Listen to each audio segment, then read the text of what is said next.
నేను ఎవరు అనే పాడ్కాస్ట్ సిరీస్లో భాగంగా రెండవ ఎపిసోడ్ కొడుకు.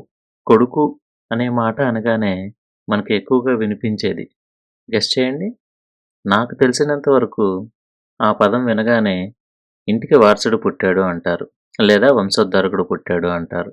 అది కాకుండా మీరు కనుక వేరొకటి వినుంటే కమెంట్స్లో తెలియచేయండి. ఆ క్షణం మొదలవుతుంది ఆ పిల్లవాడి జీవితం. ఇక్కడ మనం గమనించవలసింది వారసుడు. దేనికి? తన తండ్రి, తాత, ముత్తాత యొక్క ఇంటి పేరుని ముందుకు తీసుకుని వెళ్తాడనా? లేదా అప్పటి వరకు వారు సంపాదించిన ఆస్తి, పరువు, ప్రతిష్టను కాపాడతాడనా? లేదా మనం సాధించాలని అనుకొని చేయలేనివి వాడి ద్వారా చేయించాలనా? దేనికి వాడు వారసుడు? అంటే పుట్టగానే వాడి మీద మనం తెలుసో తెలియకో వాడికి బాధ్యత అప్పగిస్తున్నాం. నాకు తెలిసి పిల్లలు అందుకే ఏడుస్తారేమో అదేదో ముందే తెలిసినట్టు. ఈ టాపిక్ కొడుకే అయినప్పటికీ బాల్యం ఇద్దరికీ ఒకటే.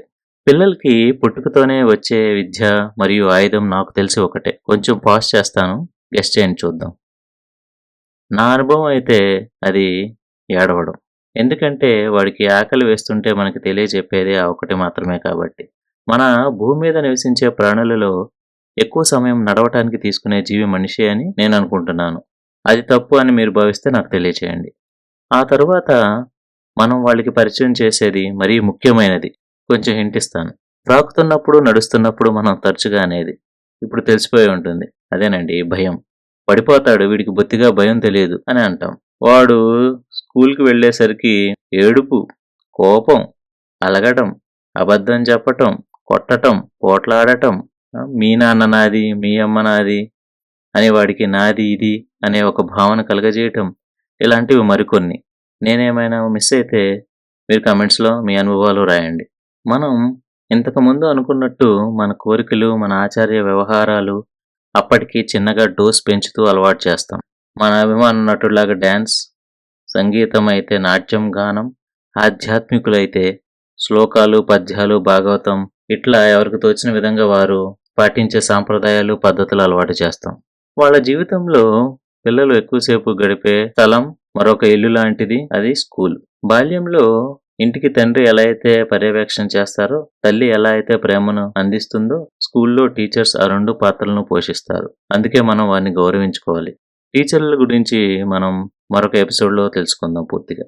పిల్లలకి అప్పటి వరకు ఇల్లే ప్రపంచం, కానీ తరువాత ఒక నూతన ప్రపంచంలోకి ప్రవేశిస్తారు. మీరు గమనించినట్లయితే ఎక్కువ శాతం పిల్లలు మొదటి రోజుల్లో ఏడుస్తారు. ఎందుకని? తల్లిదండ్రులు వారు విడిచి వెళ్తున్నారని. చెప్పాను కదా, అది వాళ్ళ ఆయుధమని. ఏదైనా మన అవసరానికి వాడుతుంటే దాన్ని ఆధారం అంటాం. కాపాడుకోవడానికి వాడుతుంటే కొడుకుగా తల్లిదండ్రుల ఆశయాల కోసం తన ఇల్లు అనే ప్రపంచం నుండి స్కూల్ అనే కొత్త ప్రపంచంలోనికి అడుగు పెడతాడు.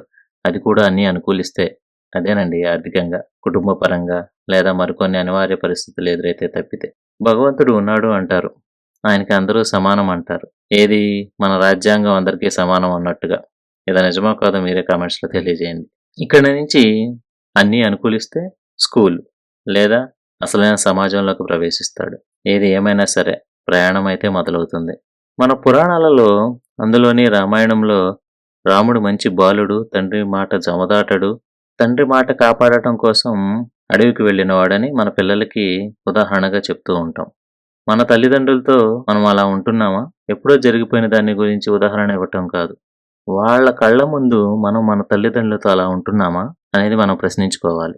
చక్కగా చదువుకొని అన్నీ కలిసి వచ్చి ఉద్యోగం సంపాదించి పిల్లలకి తండ్రిగా, భార్యకి భర్తగా, చెల్లి తమ్ముడికి అన్నయ్యగా, చివరికి తాత పాత్ర పోషించి ఈ లోకాన్ని విడిచి వెళ్ళిపోతాడు. కొడుకుగా మన తల్లిదండ్రుల త్యాగాలను మనం గౌరవిస్తున్నామా? కొన్నిసార్లు మన స్వంత ఆలోచనలు ఉన్నప్పటికీ వారి సలహాలను వినటానికి మనం సమయం కేటాయిస్తున్నామా? కుటుంబ శ్రేయస్సు కోసం అవసరమైతే రాజీ పడేందుకు సిద్ధంగా ఉన్నామా? ఒక 5 నిమిషాలు కేటాయించి ఈ ప్రశ్నలకు సమాధానం రాయండి. వృద్ధాప్యంలో వారిని జాగ్రత్తగా చూసుకోవటం, వారిని పోషించడం, తర్వాత వారి శ్రేయస్సుని కోసం మనం పాటుపడటం ఒక కొడుకుగా మన బాధ్యత. ఇదంతా చెప్పిన తర్వాత నాకు ఒక అనుమానం కలిగింది. కొడుకుకి ఒక తండ్రి ఉంటాడు, ఆ తండ్రి మరొక కొడుకు. అలా మనం వెనక్కి వెళ్తూ ఉంటే చివరికి అందరికీ తండ్రి ఒకటే అవ్వాలి కదా. ఆ తండ్రి ఎవరు? సరే, ఆన్సర్ తెలిస్తే కమెంట్స్లో తెలియచేయండి. నమస్తే.